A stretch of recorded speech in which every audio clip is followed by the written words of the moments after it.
नमस्कार, मेरा नाम है आयुष और आज हम मौजूद हैं दिल्ली सचिवालय के बाहर, जहां पर हम देख रहे हैं पिछले कई दिनों से स्वराज मीडिया पर हम आपको दिखा रहे हैं आशा वर्कर्स द्वारा प्रदर्शन किया जा रहा है वेतन की मांग को लेकर। इन लोगों की मांग है कि इनको एक न्यूनतम वेतन जो कि 15,000 रुपये महीना, जो दिल्ली के मुख्यमंत्री अरविंद केजरीवाल जी कहते हैं कि 700 रुपये प्रतिदिन एक काम करने वाले व्यक्ति को मिलना ही चाहिए, जो एक न्यूनतम वेतन होता है।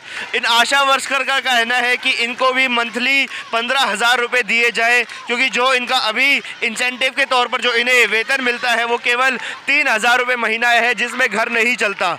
हमारी यहाँ की पे जो आशा वर्कर मौजूद है उनसे बात हुई है तो उन्होंने बताया है कि जो 1,000 रुपये गैस का सिलेंडर हो गया है, पेट्रोल, खाने का तेल और अन्य कई पदार्थों के, दालों के, आटे के भाव आसमान छू रहे हैं। ऐसे में 3,000 में घर चलाना बहुत कठिन हो गया है।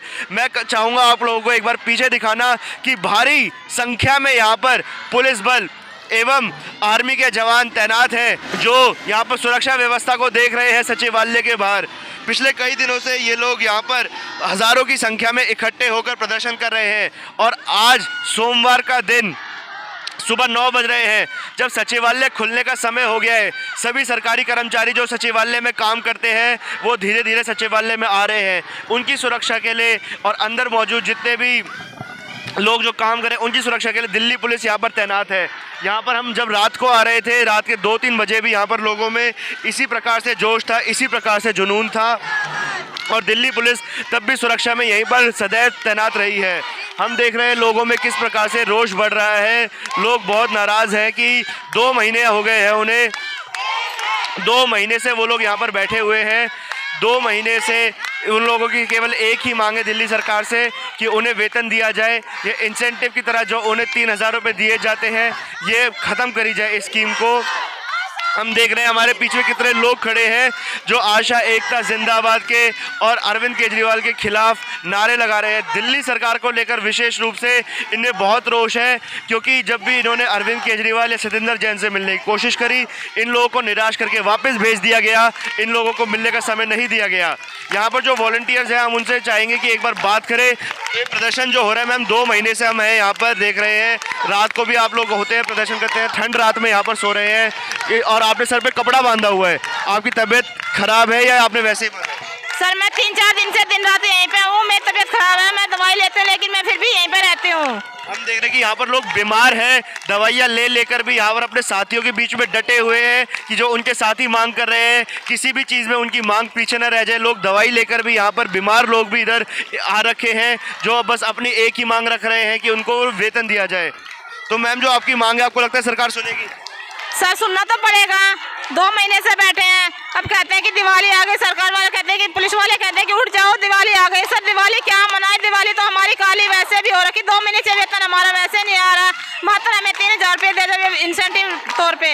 अब ये बताइए 3,000 रुपये में हम घर का गुजारा कैसे करेंगे? हम कहते हैं सरकार को हम देते हैं जो 3,000 रुपये हमें दे रहे हैं। हम सोचते हैं वो चला के दिखाए 3,000 रुपये अपने महीने का गुजारा, तो हम मान लेते हैं, हम 3,000 में अपना काम करने के लिए तैयार है। बिल्कुल सही बात बोली है कि जैसा कि इनको प्रशासन द्वारा कहा जा रहा है कि फिलहाल के लिए आप लोग चले जाइए, क्योंकि दिवाली का सीज़न है, पूरा हफ्ता दिवाली के त्योहारों का आ रहा है कि त्यौहार पर आप लोग घर चले जाइए, अपने अपने घरों में जाकर त्यौहार मनाइए। पर इनका कहना है कि इनका इतने महीनों से जो वेतन रुका हुआ है, बिना वेतन के ये लोग दिवाली किस प्रकार से मनाए। इन्होंने इस बार नाम दिया है कि काली दिवाली हम लोग मनाएंगे। इसी जगह पर सचिवालय के गेट नंबर 6 के बाहर इकट्ठे होकर इन लोगों ने काली दिवाली बनाने का फैसला किया है। और हम आपको पीछे दिखाना चाहें कितनी भीड़, 1,000 के करीब यहाँ पर आशा वर्कर्स इकट्ठी हुई है और हम ये पिछले 2 महीने से यही जमावड़ा देख रहे हैं। लेकिन आज एक विशेष तौर पर, क्योंकि आज सोमवार के दिन सचिवालय खुल रहा है और दिवाली का हफ्ता भी है, ऐसे में अपने घर के कार्य छोड़कर, अपने परिवार का साथ छोड़कर ये लोग रात को यहाँ रुक रही हैं, दिन में ये लोग यहाँ पर रुक रही है। इनका भी त्यौहार है, इनकी भी दिवाली है। ऐसे में भी इन लोगों को यहाँ पर कड़कती ठंड में बैठना पड़ रहा है। हम जानते हैं कि कोविड के मामले अभी भी बढ़ने रुके नहीं है। और इसमें अगर ऐड किया जाए तो डेंगू के मामले भी दिल्ली में बुरी तरीके से बढ़ते जा रहे हैं। स्वराज मीडिया की अंबेडकर हॉस्पिटल वाली रिपोर्ट से आप लोगों ने देखा होगा कि किस प्रकार से एक बेड पर 3-3 मरीज लेटने को मजबूर है। ये लोग रात को खुले में यहाँ पर सोते हैं। या अगर कोविड की बीमारी या फिर डेंगू की बीमारी फैलती है तो केजरीवाल सरकार, दिल्ली सरकार क्या इसकी नैतिक जिम्मेदारी लेगी? क्योंकि जिस प्रकार से वो आंख, नाक, कान, मुंह बंद करके बैठे हैं और इन लोगों से बात करने के लिए तैयार नहीं है, तो शर्म आनी चाहिए। ऐसा हेल्थ केयर मॉडल पूरी दुनिया में उन्हें बताते हुए कि उनके हेल्थ केयर वर्कर्स को आज यहाँ पर ठंड में महिलाओं को बैठना पड़ रहा है।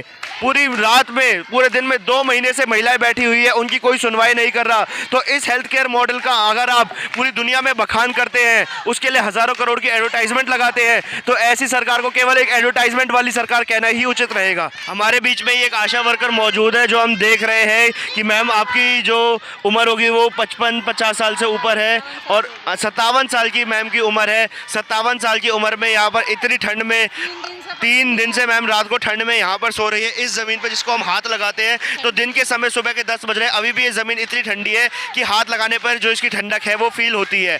ऐसे में भी इतनी ठंड में यहीं पर इस मैट को बिछाकर ये लोग सोते हैं कंबल ओढ़कर, जब डेंगू की बीमारी इतनी फैल रही है। ऐसे में भी मैम आपको क्या लगता है कि सरकार कब तक सुन पाएगी इस समस्या को? पता नहीं सरकार सुन रही है या नहीं सुन रही, क्या कान बहरे करके बैठी हुई है।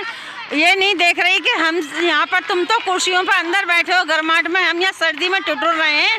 रात की देखना नहीं, बाहरना नहीं, कोई पानी की, पेशाब की, कोई टॉयलेट की कोई भी समस्या नहीं है। वहाँ किसान बैठे हैं, उनको पल्लियाँ तान दी हैं और हमसे कह रहे हैं किसान 11 महीने से बैठे हैं, क्या कर लिया और आप भी बैठे रहो। ये सरकार है? ये कैसी सरकार है भाई? बहुत ही शर्मनाक कृत्य है कि जो यहाँ पर आशा वर्कर जिन्होंने कोविड काल में लोगों की मदद करी, डेंगू में लोगों को हॉस्पिटल लेकर गई, उनकी तुलना उन उपद्रवी किसानों से कर दी जाती है जो दिल्ली बॉर्डर पर बैठी है। दिल्ली के टैक्स पेयर्स का पैसा जो इन लोगों को वेतन में देने के लिए इस्तेमाल किया जाना चाहिए था, जो लोग दिल्ली में मरीजों की सेवा कर रहे हैं उनके लिए इस्तेमाल किया जाना चाहिए था, वो दिल्ली बॉर्डर पर जाकर वहाँ पर लोगों को वाईफाई देने के लिए, पानी देने के लिए, राशन देने के लिए अरविंद केजरीवाल जाकर, राघव चड्ढा जाकर, सत्येंद्र जैन जाकर वहाँ पर केवल अपनी राजनीति सीधी करते हैं, अपनी राजनीतिक उल्लू सीधा करते हैं। ऐसे में शर्म आनी चाहिए ऐसी सरकार को जो महिलाओं को वेतन ना देकर उपद्रवी दूसरे बाहर के स्टेट से आए लोगों को राशन, पानी और वाईफाई उपलब्ध करा रही है। महिलाओं के लिए उनकी गरिमा बनाए रखने के लिए यहाँ पर दिल्ली सरकार द्वारा न वॉशरूम की व्यवस्था कराई गई, न यूरिनल की व्यवस्था कराई गई और न ही पानी की व्यवस्था कराई गई। मेरा नाम उमा मिश्रा है। हम देख रहे हैं कि तकरीबन 1 घंटे से प्रोटेस्ट चल रहा है, आप अभी आ रहे हैं, इतना जोश है आप लोगों के अंदर आज कि आप आज लग रहा है कि बिल्कुल सरकार के कानों तक ये बात पहुंचा ही देंगी जो आप 2 महीने से आपका यहाँ पे प्रदर्शन चल रहा है। तो मैम क्या लगता है आपको कि आपकी ये जो मांग है ये सुनी जाएगी सरकार से? जरूर सुनी जाएगी, सरकार हमारी है, सुनी जाएगी। हम सरकार के हैं, सरकार हमारी है सर। अगर मैडम ये मांग नहीं सुनी जाती, जैसे हम देख रहे हैं 2 महीने से प्रदर्शन हो रहा है फिर भी कोई पॉजिटिव रिस्पांस नहीं आ रहा, अगर सरकार नहीं मानती है आप लोगों की मांग, तो आगे क्या कार्रवाई की जा सकती है? सर आगे क्या कार्रवाई होगी? हम भी बैठे रहेंगे, वो दिवाली मनाएंगे, हम काली दिवाली मनाएंगे यहाँ पर बैठ के। हमारे भी तो बच्चे हैं सर, हम बीमार बच्चों को छोड़ के आ रखे हैं। मेरे बच्चे को 102 बुखार था, मैं बुखार में अपने बच्चे को छोड़ के आई हूँ और अगर अपने बच्चे की फ़ोन में रिकॉर्डिंग सुनाऊँ, रो रो के मेरे से बात कर रहा हो। सर हम भी तो एक इंसान है, उन जैसे लेडीज उनके घर में वैसी माँ बहन है, हम भी है सर। हम जैसे छूत नहीं हो जाता, जैसे कोई बीमारी हो गई, कोड निकल गया, मैं हमें एरिया में देखने के बाद भी ये हाल हो रहा था हमारे साथ। और ये है कि लोग जानते थे कि आप लोग कोविड नेगेटिव है, फिर भी ऐसा भेदभाव करते थे, पर एक अंदर ही अंदर कहीं ना कहीं सुकून मिलता हो कि आपने इतने लोगों की जिंदगियां बचाई। हाँ, इसीलिए सुकून मिलता था कि हम किसी को देख रहे हैं, किसी को बचा रहे, किसी की सांसें हमारी वजह से चल रही है। और ये बहुत ही, मैं कहूँगा कि एक पुण्य का कार्य है कि आप लोगों ने किसी की जान बचाई। हमने अपने बच्चे, अपना घर, अपना यहाँ तक कि अपना जो शरीर है ना वो भी नहीं देखा। भूखे हैं, प्यासे हैं, टाइम है, बारिश है, धूप है, गर्मी है, क्या कोई तन मन धन से आप लोगों ने पूरे टाइम काम किया। बिल्कुल। और अगर ऐसे में भी अगर वेतन नहीं दिया जाता तो एक बहुत ही मतलब निराशा का और लज्जाजनक विषय है ऐसी सरकार। बिल्कुल बिल्कुल बिल्कुल जी बिल्कुल। मैं आप लोगों को दिखाना चाहूँगा कि हमारे पीछे यहाँ पर प्लेट्स, ग्लास और राशन का सामान रखा हुआ है। बिल्कुल अपने घर से दूर हो चुके हैं इस समय, परिवार को त्यौहार के समय में छोड़कर ये लोग यहाँ पर मौजूद है अपने एक वेतन की मांग के लिए। इन लोगों का कहना है कि बिना वेतन के लिए हमारी दिवाली भी एक तरीके से काली दिवाली ही मनाई जाएगी और दिवाली वाले दिन भी अपने परिवार से दूर इन लोगों का इधर ही रुकने का इरादा है। ये लोग कहेंगे जब तक हमारी मांग पूरी नहीं हो रही है हम सचिवालय के बाहर से उठने नहीं वाले। मेरा नाम कविता पटवा है और हम 7 सितंबर से प्रोटेस्ट कर रहे हैं और 3 रात और 3 दिन यहाँ पे हो गए हैं हमें दिल्ली सचिवालय पे बैठे हुए। और अभी तक हमारी प्रिंसिपल सेक्रेटरी से बात हुई थी तो उन्होंने कहा था कि भाई जो पैसा आपका रुका हुआ है वो हम दिलवाएंगे। जो मोदी जी ने भी पैसे बढ़ाए थे वो प्रत्येक राज्य में अगर लागू हो चुके हैं तो दिल्ली वालों को भी मिलेंगे, उन्होंने आश्वासन दिलवाया था। मगर हम चाहते हैं कि वो हमारे बीच में आकर के ये बात बोल जाए तो हम ये प्रदर्शन ख़त्म कर देंगे। कौन मतलब मुख्य सचिव से आप चाहते हैं या स्वास्थ्य मंत्री कौन है ये बात बोलने? मुख्य सचिव से प्रिंसिपल और सेक्रेटरी जो है। तो इसका आप एक रिटर्न में आश्वासन चाहते हैं कि अगर वो बोल भी दे तो आप लोग इस बात से सहमत हो जाएंगे कि बोल? अगर वो यहाँ बोल जाएंगे तो वही सबसे बड़ा आश्वासन है, क्योंकि जब बीच में आके बोलना बहुत बड़ी बात होती है। वो अगर बीच में आकर के बोल जाए तो यही हमारे लिए बहुत बड़ी चीज़ है। दिन हो गए आपको मुख्य सचिव के पास जाते हुए और उन लोगों को आपको निराशा के साथ वापसी भेजते हुए? हमें तो 2 महीने हो गए हमारे को, भाई लेटर पे लेटर डाल रहे मगर कोई मिलने के लिए तैयार नहीं हो रहा। तो प्रिंसिपल सेक्रेटरी से जब बात हुई थी तो उन्होंने कहा था कि भाई ठीक है आपकी मांगे जायज़ है और हम आपकी हेल्प करेंगे।